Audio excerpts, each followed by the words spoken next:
Now that we've seen the outside of the compressor, let's take a closer look at the internal components. Inside the casing is the rotor.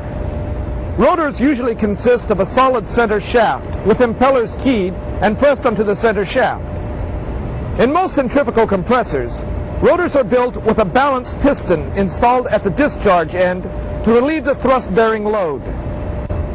Stacked rotors consist of a stub shaft for each end, several impellers, a balancing piston, spool pieces, and other needed parts, all held together with a heavy center bolt.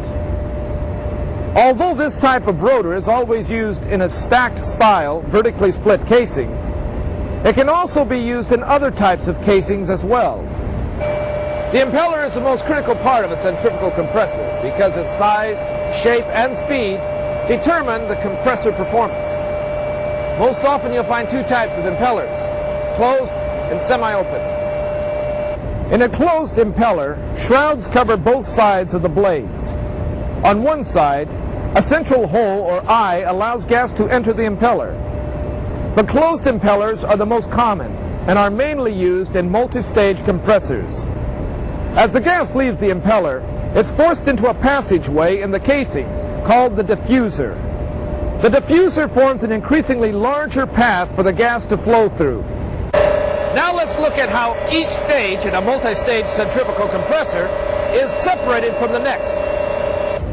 All the parts that make up one stage of a multi-stage centrifugal compressor can be found on a single-stage compressor. One stage is separated from the next by a specially designed part of the casing called the diaphragm. The adjacent walls of individual diaphragms form a diffuser passage. After the gas travels through the diffuser, it passes through the return channel of the diaphragm. As the shaft rotates, a wedge-shaped film of oil produces a stabilizing force that tends to reduce vibration.